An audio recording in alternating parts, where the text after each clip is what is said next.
What they need to be doing instead is preparing themselves, getting prepared, because history tells us that this experiment, this American experiment, is going to go the way of all other empires. As a responsible person with growing concerns for your privacy and personal liberty, you want to know where we're headed and what you can do about it. We ask the experts what you need to do to take prudent and responsible action to safeguard your family's wealth and well-being, and what basic first steps will help you to be aware and prepared. ReluctantPreppers.com. Welcome back, Reluctant Preppers. Today our special guest is returning visitor Jerry Robinson, author of Bankruptcy of Our Nation and founder of Follow the Money Daily. Jerry is here to talk with us about changes that are happening in our country and how they affect individuals in their everyday lives. Welcome back, Jerry. Great to be here. Thank you. I'm wondering if you could help walk us through some of the shifts or changes that have been happening in our country that affect people's liberty, their independence, their freedom, and really their ability to live their own life according to their own plan, to protect their savings, their nest egg, and to determine the well-being and livelihood of their families, and how those changes, if we can look at some specific examples of ways that may be changes to people's personal liberty, their civic liberties, their privacy, and then also what's going on with our U.S. dollar and what it used to be versus what it has become, and how that affects people's ability to really claim their independence. And then at the end, I guess if we could really talk about some specific actions that people can take despite all of these changes, knowing this, to take care of protecting their family. Well, sure. And, I would say that we have certainly seen, as many people listening to this would agree or assent to, we have really, over the last several years, we have seen tyranny enter our nation. And it's not even wearing a disguise. Forget the disguise. The tyranny that has breached America's shores is completely naked. And we have seen this going all the way back to the very foundation of the country. We just talked about this in a recent report about how the banking interests in Europe had all kinds of incentives to see us develop a central bank, which we did in 1791 with the first bank of the first bank of the United States, followed by the second bank of the United States in 1816, and now, of course, in 1913, the Federal Reserve was born, the third central bank in America. And I'm sure most people would say, well, that's proof positive, that there is tyranny, because we have a central bank that prints money out of thin air and then charges interest for it and sets its own interest rates for that. And of course, that's troubling. But we're also seeing the tyranny, not just in our monetary system, we're seeing it all across the board. Again, when you walk into an airport, when you walk into a sporting event. And what we're being told, of course, is that it's for our safety, it's for our own good. Now, I don't want to diminish the fact that government does have a role in keeping the people safe. Obviously, they were charged with protecting our nation's borders. That's the purpose of the military. And obviously, the government has a role to protect us and our liberties. And unfortunately, Americans have made that false choice where they believe that they have to have either security or liberty. They can't have both. And that's exactly what our founders were fearful of, that we would end up in a situation like today where we have so many people who are uneducated upon the basic, as you called it, the basic civic lessons that we forgot from high school, if we were even taught those things in high school. And so where we find ourselves now is a place where the government has come to help, that scary phrase, they've come to help, and yet the people don't know where to draw the line because they are ignorant civically. So they don't know how to manage this government that they now have. And this government, of course, is only going to go at the pace that the people allow it. And currently, the people are allowing the government to run roughshod over virtually every area of our country. And so it's incumbent upon people like you and me to do one of two things. I mean, A, we can go out and pick up picket signs. We can go out and write our congressmen. We can go out and tell Washington that they are crossing a line. Or, and I believe this is the more wise move, we can simply learn from history. And it seems as if the only thing we learn from history is that we don't learn from history. And what we learn from history is very simple, that no nation ever, under any circumstances, knows where to stop. It will continue to go until it destroys the nation itself. We've seen this over and over again throughout history, and the U.S. is not immune to this. They're going to continue to take the NSA further. If you just saw what happened in the Congress, the House just passed a bill to reform the NSA, and the contents of that bill when it was proposed initially and the contents of the bill now that it's been passed by the House look like two very different things. And I think that's a perfect example of what I'm talking about, where we have good intentions. We certainly want to slow the tyranny, but when it actually comes to implementing it, our government leaders are not willing to put handcuffs on themselves. It's a lot like the whole concept of people talking about how pretty soon we're going to return to gold standard, or we're going to have some global currency reset. Well, that sounds real cute. That would be real nice if we could go to a gold standard or go to some other currency. Well, the fact of the matter is that what people forget when they make those audacious claims that, oh, this is going to happen, or, oh, we're going to have a brand new currency and everything will be worthless. Well, what they're failing to understand is that the most powerful people in the world have to agree to that. The Federal Reserve has no interest in seeing any other currency besides the dollar being used, and so it's going to continue to push that, and they're certainly not going to lay down their arms unless they have a way to win. So I would say that, yes, I mean, restoring liberty is incumbent upon us, but it's also very important, I believe, to realize that history kind of repeats itself, and we are in a very negative time in the cycle of history. Now, when you mentioned the government unwilling to put handcuffs on itself, the first thing that leapt to my mind is we're talking about a shift from what used to be or what was supposed to be to what is now, where we're headed, is exactly what I was taught in civics class, was that our country was explicitly founded because of, in response to and in rejection of the tyranny that people had fled Europe to get away from, as a government with limited powers, limited government to secure the rights of the individual. And I'm reminded of Benjamin Franklin's quote that he wrote for the Pennsylvania Assembly in 1755, "They who would give up essential liberty to purchase a little temporary safety deserve neither liberty nor safety." And you mentioned government naturally expanding its powers if left unto itself. So what went wrong? Where did we go off the rails? Because this was supposed to be the country, America was supposed to be the country that was different, the country that didn't follow that European model, but instead embraced and stayed with limited government. Well, you take a look at other countries that broke free from the British Empire, the British Crown, and they didn't have to do it through war. The United States picked up arms and fought against tax hikes. They fought against a penny tax upon tea. They were absolutely positively determined that no one under any circumstances was going to tell them what to do under any circumstances. Of course, England was very limited in what it could do to the United States from across the pond. I mean, there was of course they could send people over, and of course they had troops here.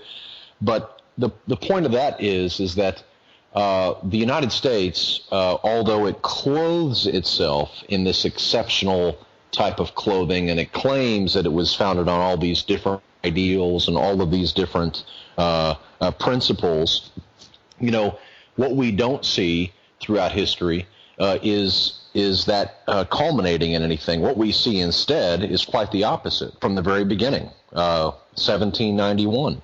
As we mentioned earlier, we had a central bank, 80% of which was owned by England. So how do we really leave England? We really didn't. We had a constitution. We were in this land, but they owned 80% of our economic activity through the First Bank of the United States. So I think a lot of this concept of we have to get back to something is kind of a misnomer, because the wolves always want to eat the chickens. Wolves always want to eat chickens, don't they? I've never seen a wolf that doesn't want to eat chickens. And what do I mean by that? Well, politicians always want more power, no matter what, no matter which country you go to, no matter what flag flies above them, no matter what kind of background they might have. When you put men in power in this world, they want more power, and they're always going to want more power. And the people are always either going to give them that power by consenting, or they're going to try to stop them, either through a ballot box or through a gun. And we're finding here in America that many people are losing heart through the ballot box because they realize that Wall Street and the Federal Reserve and international bankers and major corporations and the media and all of these forces have aligned against the people because they're getting what they want. It's basic economics. There's only so much supply and there's infinite demand. Everybody wants what they want from the government, but only the people who have enough money can get it. And you and I are not those people. You and I are not going to get what we want from the government. What we're going to get is what we're told we're going to get. So therefore, it's incumbent upon us to have a plan. And I'll put it to you this way. There was a person who emailed the other day and was telling me about all of the things that Harry Reid and Nancy Pelosi were doing to destroy the country. And I wrote back to this individual and I said, do you know what Harry Reid's financial plan looks like? Do you know what Nancy Pelosi's financial plan looks like? Do you realize that no matter what happens, these individuals are going to be okay? But what about you? And so what we find is that many people believe that by griping and by moaning and by pointing and by getting upset, they're actually contributing somehow to the country. Well, in fact, they're not. In fact, what they need to be doing instead is preparing themselves, getting prepared, because history tells us that this experiment, this American experiment, is going to go the way of all other empires. We have just gone far too long by raping the Treasury and realizing that we can vote ourselves benefits, and of course the corporations have got entangled. So the whole point of this is that it's incumbent upon you and I to take action, to be prepared, so to speak. And I'm sure that's the whole point of your show here. In addition to, I want to circle back to the topic that you're introducing here of the steps people can take to take care of themselves financially. But before we leave, I wanted one last run at the question of, aren't we seeing unprecedented rates of change in loss of constitutional liberties and increases? You mentioned tyranny showing up on the shores, and you're saying it's naive to think that we can, quote unquote, get back to the good old days when we had all our liberties and everything, as though we never really had as many as we perhaps thought we had. But is it not true that there's been an acceleration in recent decades, or is it just that we're more aware of it now through media and that sort of and online media, that people are more aware that with governmental czars and all kinds of our leaders just skirting the law? Is that something you're saying has been going on at the same rate forever, or do you think there really has been a shift in recent years? Well, I don't know. I mean, I can go out to Colorado and I can smoke drugs. I can go into any institution around the country and abort my child. I can have there are still quite a few liberties that I would say make no sense that we actually have today based upon what we're thinking about. I mean, when we take a look at the overall system, yes, we do see a tightening of the noose, so to speak. But at the same time, we are, in many ways, as John Rubino has pointed out before, a very ungovernable type of people. This may sound very bizarre because typically we come at all of this from our perspective. We say, well, We need more rights. We want the government to give us this. We want them to give us that. But think about it from the government's point of view. Think about it from where they stand. They are in charge of running this entire country. What's the easiest way to do that? To pass lots of laws and restrictions and put people in place to watch over it, or just to take care of it as things happen? Well, when the government has as much money as they do coming in, they have a lot of spare time. And so what they do is they micromanage the entire economy, and they micromanage the entire government. And that's what we're seeing. The more government employees that we see moving into Washington, the more regulation that we see. And from their perspective, they're doing a good job. From their perspective, they are trying to govern the people. And I think this is missed often by people like you and I, that in many ways, they're not necessarily, I guess there's a few that are probably in the back room scheming, but overall, the government is really trying, I think, to do something very impossible, and that is to herd cats. They're trying to rule over this entire country, and they're trying to do it within the context of this quote-unquote liberty. I think it's a farce. I think it's a complete farce. I mean, if I just boil it down, I tell you, I think it's a complete farce. I don't think that this government is interested in seeing everybody have freedom, nor have I ever thought that. I don't think that we go back to the very beginning, nor do we see that. I mean, this is, of course, a very cynical view of history, but I believe that it's a very true form of history. One great book to read on this topic, of course, for your folks is G. Edward Griffin's book, The Creature from Jekyll Island, which shows from the very inception of this country, there has never been a pure intention in Washington, ever, under any circumstances. This concept that somehow we need to go back to that time to fix the solution, I think is a misnomer. But yeah, the rate of change is certainly picking up. But so is the rate of crime, and so is the rate of things that have to be controlled. So getting it back to the individual domestic castle then of people's homes and their own lives that they're trying to bring some order to, just as you mentioned, the government faces perhaps an insurmountable challenge of trying to, if their goal is to control and to herd the cats of an uncontrollable, ungovernable people, in the same sense, the individuals, folks in their lives, in their homes, may feel that it's out of their control. It's impossible for them to try to control these forces that are bigger than them, richer than them, more powerful than them, more long seated in them, that are determining a lot of the environment that we're living in.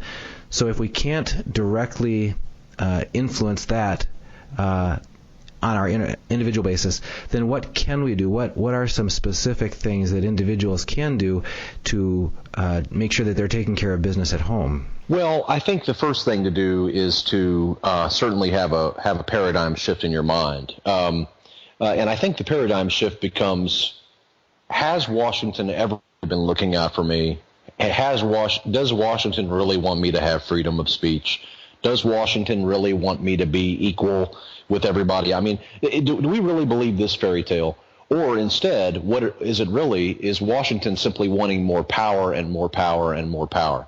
And I think that's the first thing that we have to get into our minds, because otherwise we end up in a state where we are on a sinking ship, we're on the Titanic, so to speak, and we find ourselves arguing over the bill because we got charged for an extra drink as the boat is sinking, right? We want to talk to the maitre d', we want to talk to the captain of the ship. We want to know who hit the iceberg. We want to find out who's to blame. We want to find out, well, how come we can't keep this ship up? How come wasn't this ship supposed to be going this way? And how come it hit the iceberg? And who's responsible?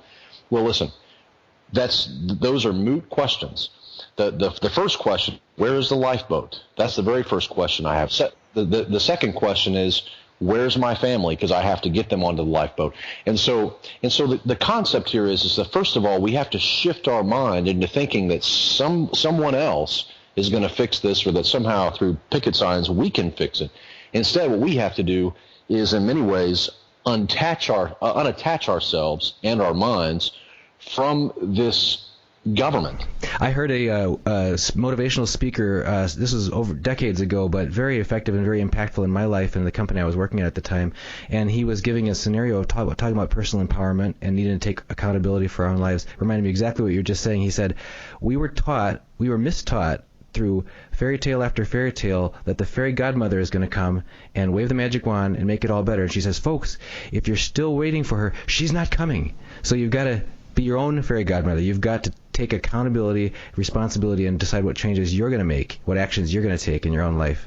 Exactly right. And so what that means is it's going to take some work. I'll tell you what we've done is we left a very major populated city and moved to a region that we thought was going to be safe, just strategically safe.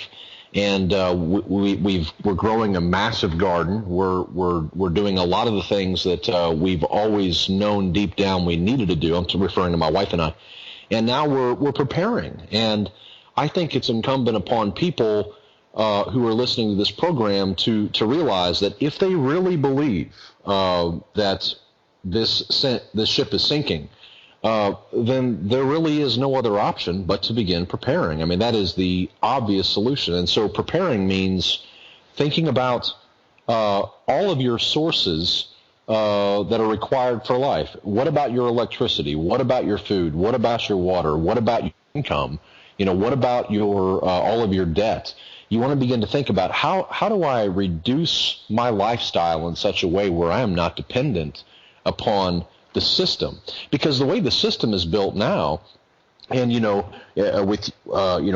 raising children today is obviously one of the most major challenges, because our children are so susceptible and vulnerable to the attacks that come at them every single day from the advertisers and the media. But we're taught from the very beginning from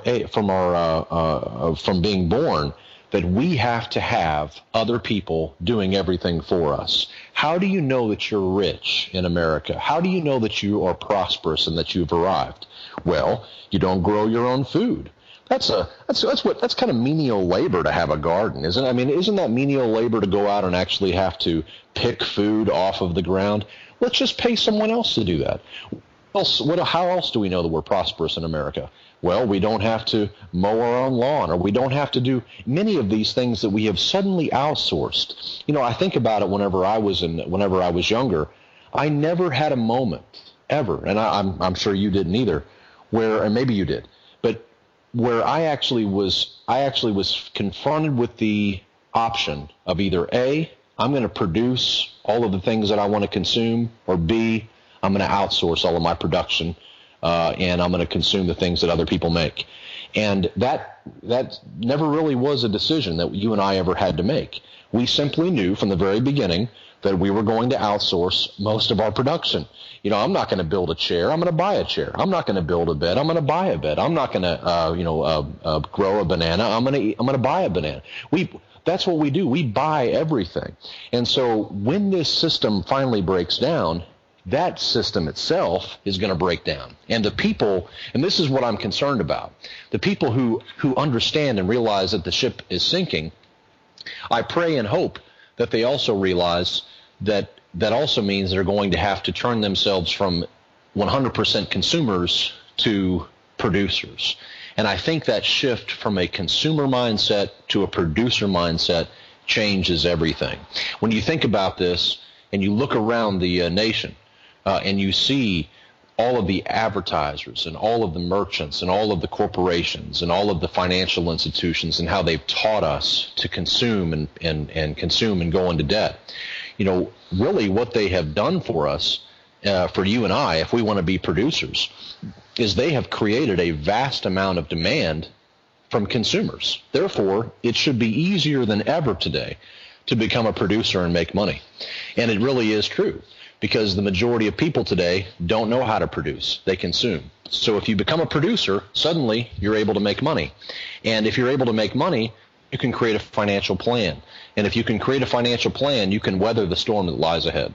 So what you're describing, Jerry, is this shift within each of our minds from being a consumer mindset to a producer mindset, and taking responsibility for providing the things that our families need.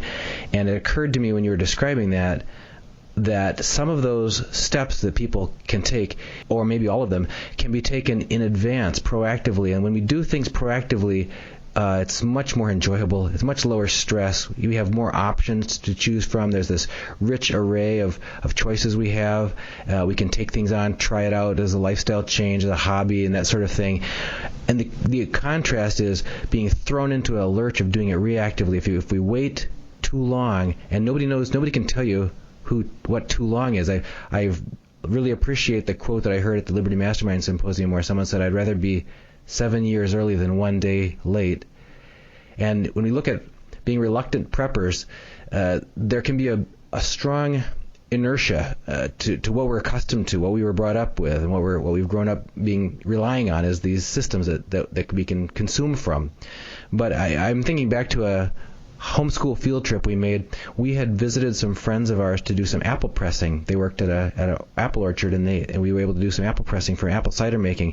While we were there, they showed us how they make their own bread at home in large quantity batches with a wheat mill and a dough making machine, and made 40 loaves of bread in a day kind of thing. And we started doing that. We got the equipment and started doing that. So we'd buy 100-pound sacks of wheat from a local bakery and mill our own wheat, and our kids would help out with that. And we'd have people in the kitchen working on making the dough, another batch in the oven, and we'd keep this whole pipeline going. Saturday we could make 40 loaves of bread, put them in the freezer. And when we took a homeschool field trip, as we often did with a larger group of other families, we went to that bakery where we bought the sacks of wheat from, and we went down in their basement milling room, and they opened up the side hopper door of the huge hopper that fed the wheat berries into the milling machine, and they pulled out a double handful scoop of the wheat berries and held them out. And you should have seen that crowd of children in the room lean forward in great interest and amazement about something that they had never seen before. Wheat. They had never seen wheat before in its natural form. And our kids turned to me and shrugged, and they were quizzical about their friends' behavior, because this was routine to them. This was run-of-the-mill. Yeah, they had wheat. They kind of shrugged their shoulders and looked at me with a kind of a wrinkled nose, like, what's going on here? Because they couldn't understand how unfamiliar this was to their friends. And yet, in 100 other ways, I've heard people not being aware that French fries come from potatoes, for example, and things like that. It's just we're so disconnected from the real source of our sustenance. And it made me think about, as in anything else in life, the steps that we take because we want to are not stressful. It's energizing, it's exciting, it's interesting, it's fun. But the steps we take in an emergency situation, because there's a crisis and we have to, can be extremely stressful and very negative and much more costly and have much fewer options. And I wondered if you could just speak a little bit about some of those proactive choices that you recommend when you talk with people, that they can make. They can start small, take those first few steps. Here's a few things you can start doing on your own while there's still time.